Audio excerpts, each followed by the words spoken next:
हाँ ओके चलो हमने स्टार्ट किया था business law. Okay business law के अंदर हमारा मॉड्यूल 1 मॉड्यूल 2 कंप्लीट हुआ, मॉड्यूल 3 स्टार्ट किया। मॉड्यूल 3 में भी 3 क्वेश्चंस हो गए, आज ये लास्ट क्वेश्चन है। ठीक है, क्वेश्चन नंबर 4। ओके क्वेश्चन क्या है क्वेश्चन पढ़ो। एक्सप्लेन द, बस एक्सप्लेन जोर से, बाद में स्लो। तो explain the various methods of discharge of surety under the contract of guarantee. ठीक है, यहाँ पे किसके मेथड्स बताने हैं? Discharge of surety. ठीक है, अब डिस्चार्ज ऑफ श्योरिटी क्या है उसके अंदर दिखाती हूँ, अभी आगे पढ़ते हैं हम लोग कि इसको यानी मेथड्स कौन कौन से है। तो इसके अंदर 3 मेथड्स है, देखो कौन कौन से। बाय रिवोकेशन, ठीक है, किस तरह से वो डिस्चार्ज हो सकता है? तो बाय रिवोकेशन, फिर by conduct of the creditor and by invalidation of contract. ठीक है, अब इसके अंदर वापस 3 पार्ट्स है। बाय रिवोकेशन, तो रिवोकेशन के अंदर फर्स्ट है रिवोकेशन बाय श्योरिटी, उसके अंदर सेक्शन है 130, फिर death of surety section 131 and novation of contract section 62। ठीक है, सेक्शंस याद रहेंगे तो लिखो, ये चार्ट आपको अच्छे से कर लेना है और लिखना है एग्जाम में। ठीक है, कि डिस्चार्ज ऑफ श्योरिटी, तो ये चार्ट आपको करना है। फिर by conduct of the creditor, इसके अंदर 5 है। फर्स्ट बोला है वेरिएशन इन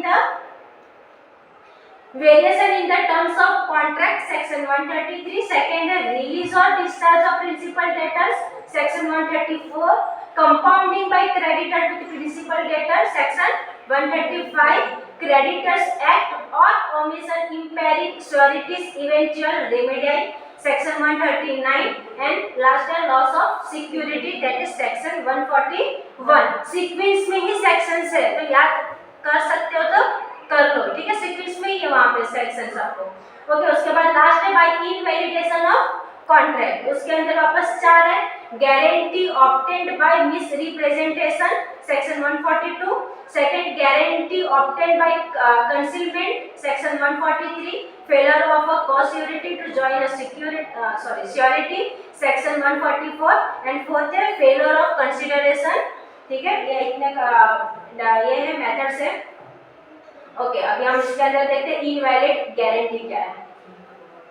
इनवैलिड गारंटी कहाँ कौन कौन से टर्म के अंदर हो सकते हैं। ठीक है, जिसके अंदर फर्स्ट पॉइंट है in the following circumstances the contract of guarantee shall be invalid. अब इनवैलिड, वैलिड क्या है, वॉइड क्या है, यह सब हमने स्टार्टिंग के चैप्टर में सीखा।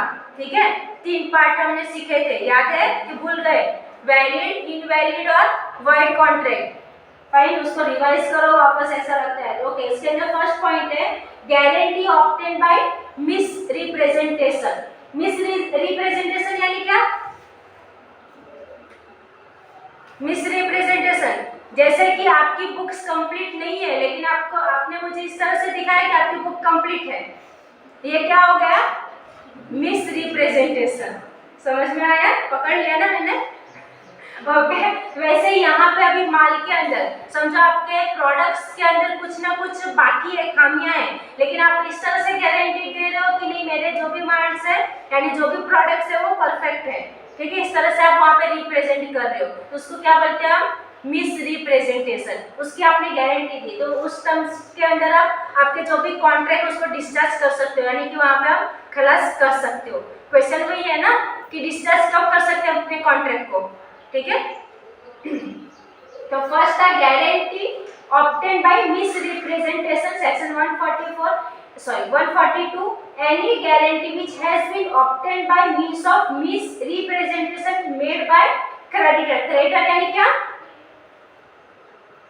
creditor means सप्लायर, सेलर जो बेच रहा है। ठीक है, अगर वो आपको रिप्रेजेंट गलत कर रहा है, आप उसका प्रोडक्ट खराब है लेकिन आपको इस तरह से दिखा रहा है कि उसका प्रोडक्ट अच्छा है और आपको वारंटी दे रहा है, गारंटी दे रहा है, साल चलेगा 2 साल चलेगा, लेकिन वो चला नहीं।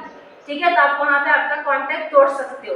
ठीक है, इसको बोलते हैं guarantee obtain by misrepresentation. ठीक है, बाय द क्रेडिटर और with his knowledge and assent concerning a material part of the transaction is invalid. Second point है गारंटी ऑब्टेन बाय कंसीलमेंट। ठीक है, अब कंसीलमेंट क्या है? पहले सेक्शन है 142, एनी गारंटी, कोई भी गारंटी हो विच इज द क्रेडिटर यानी कि supplier has obtain obtained by means of concealing materials fact is invalid, यानी जो आपको मटेरियल मिला है वो कैसा रहेगा, फैक्ट यानी कि वो दिखाए आपको और रहेगा कुछ और, ठीक है, उसको हम बोल सकते हैं क्या, कंसीलिंग मटेरियल फैक्ट्स। तो वो भी अगर इनवैलिड रहा तो भी हम वहां पे डिस्चार्ज कर सकते हैं अपने कॉन्ट्रैक्ट को।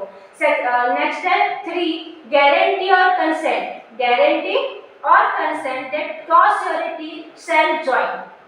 इसके लिए section 144 when person gives a guarantee, जब कोई पर्सन गारंटी दे रहा है, when person gives a guarantee upon a contract, contract के ऊपर, दैट अ क्रेडिटर यानी कि जो सप्लायर रहता है शैल नॉट एक्ट अपॉन, उसके ऊपर एक्ट नहीं कर सकता है कौन, सेलर, ठीक है, कब तक, इट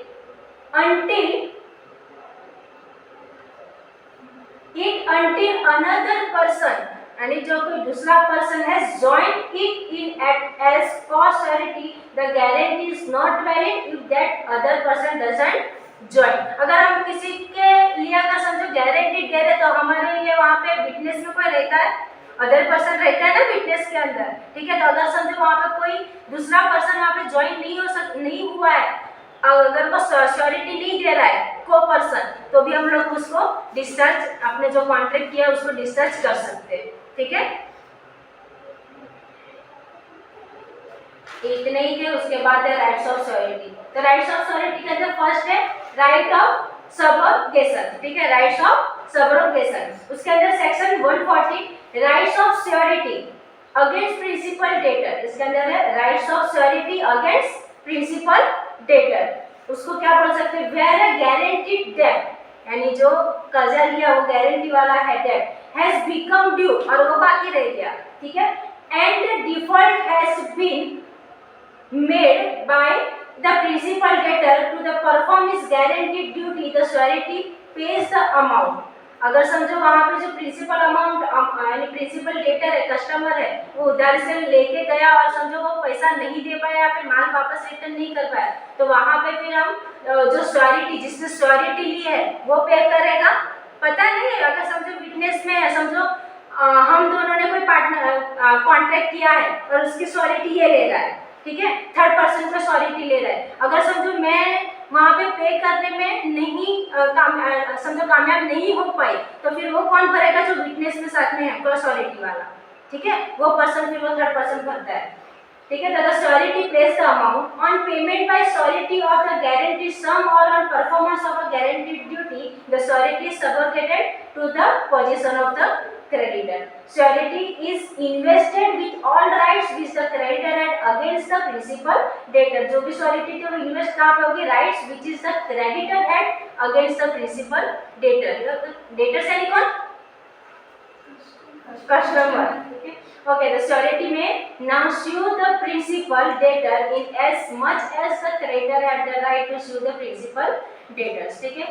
sue भी करना है, यानी क्या, यहाँ पे लिखा है ना sue, उसका मीनिंग क्या होता है, इसका मीनिंग भी मैंने आपको बताया था लास्ट लेक्चर में ही।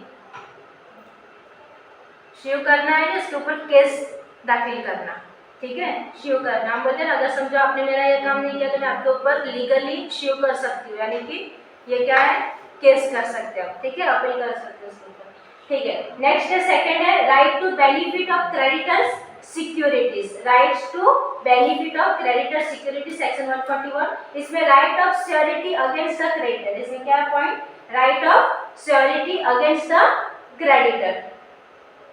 अ surety is entitled to the benefit of every security which the creditor has against the principal debtor at the time when the contract of surety is entered into, whether the surety is aware of such securities or not, ठीक है। ये था right to benefit of creditor security. Next है right to indemnity, right to indemnity section 145। साथ में आप लोग अगर नोट पेंसिल लेके बैठे तो पॉइंट्स एटलीस्ट लिखते तो आपको ध्यान में रहता कि किस क्या चल रहा है और क्या नहीं, ठीक है। ऐसे ही बैठो उससे बेटर है नोट पेन लेके बैठो और पॉइंट्स एटलीस्ट लिखो, ठीक है। चलो rights to indemnity section 145, right of surety against the principal debtor. इसके अंदर क्या है, राइट ऑफ श्योरिटी किसके लिए है, against the principal debtors. In every contract of guarantee there is an implied promise, ठीक है। हर एक कॉन्ट्रैक्ट के अंदर एक गारंटी रहती है किस चीज की,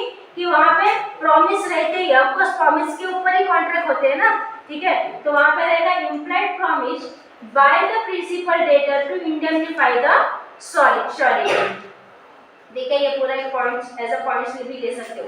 the loss which has occurred to the surety on account of principal debtor, the surety is only entitled to recover from the principal debtors whatever sum surety has rightfully paid under the contract of guarantee. ठीक है, वो जितना भी नुकसान हुआ वो भर के ले सकता है।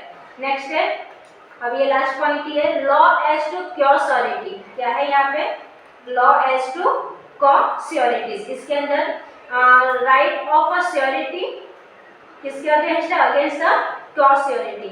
और उसके लिए है आपके पास सेक्शन 146 वेयर टू और मोर पर्सन, ठीक है, जब दो या दो से ज्यादा पर्सन लोग आके क्योर श्योरिटी यानी कि वहां पे ज्वाइन हो रहे उस प्रोडक्ट के अंदर या वो कॉन्ट्रैक्ट के अंदर, वेयर टू और more person are cost surety for the same debt, ठीक है, सेम कर्जे के लिए सेम डेट और ड्यूटी एंटर जॉइंटली और severally and whether under the same और different contracts and with or without knowledge of each other, the clause sureties are liable as between themselves to pay each and equal shares of the whole debt or the part of its which remains unpaid by the principal debtor। अगर वहाँ पे debtors यानी कि customer पे नहीं कर रहा है तो उसके साथ में जितने बंदे जॉइंट हुए थे, ठीक है, क्योर श्योरिटी का मीनिंग भी होता है, अगर समझो मैं प्रिंसिपल डेटर हूँ, मैं पे नहीं कर पा रही हूँ, तो मेरे साथ में जो बंदे कॉन्ट्रैक्ट में जुड़े थे उनको वो पे करना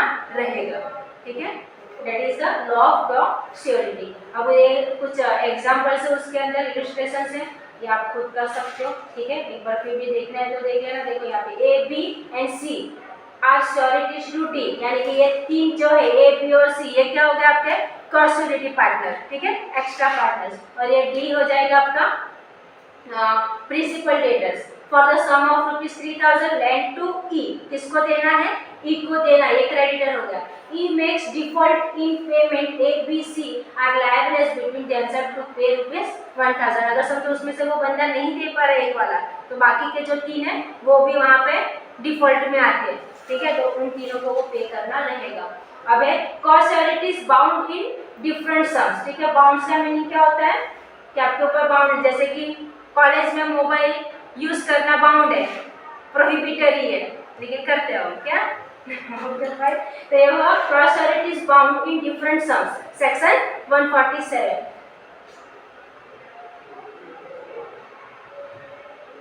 Sureties who are bound in different sums are liable to pay equally as far as the limits of their respective obligation permit, ठीक है। वहाँ पे परमिशन रहेगी जितना आपको पे करना है, कितना यानी किसको कितना ऑब्लिगेशन दिया है, या फिर जितने पार्टनर्स, जितने क्योर श्योरिटी में पार्टनर्स है, ठीक है, जितने कॉन्ट्रैक्ट के अंदर इंक्लूडेड है, उनको इक्वली लायबल है वो पे करने के लिए।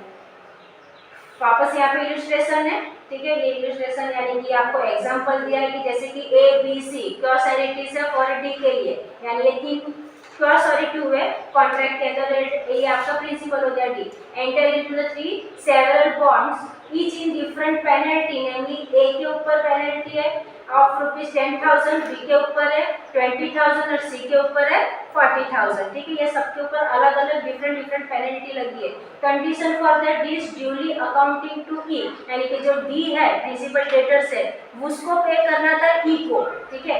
Makes default to extend ₹40,000, A is liable to pay ₹10,000। उसको ही उन लोग ने बांट के वहाँ पे ऊपर आपको दिखाया है कि भाई इसको इतना देना है, इसको ये पार्टनर को इतना देना है, इस तरह से उसका पूरा वो ये कंप्लीट किया है। Release of one co surety by the creditor doesn't discharge the other co sureties, release co surety will remain liable to others for contribution in the event of default. अगर समझो एक बंदे ने दे दिया तो उसका मीनिंग ऐसा नहीं हुआ कि वो डिस्चार्ज हो गया, बाकी के जो बंदे के ऊपर लायबिलिटी बनती थी वो भी उनको पे करनी रहेगी, ठीक है। उसके बाद वो पूरा कंप्लीट होगा। समझ में आया ये आंसर, ठीक है, कंप्लीट हुआ। Okay, thank you. तो ये मॉड्यूल 3 भी हमारा कंप्लीट हुआ। अब हमारे बाकी रहे सिर्फ मॉड्यूल 4 एंड मॉड्यूल 5 जो हम जल्दी कंप्लीट कर लेंगे। मिलते हैं फिर हम लोग नेक्स्ट लेक्चर में। Thank you.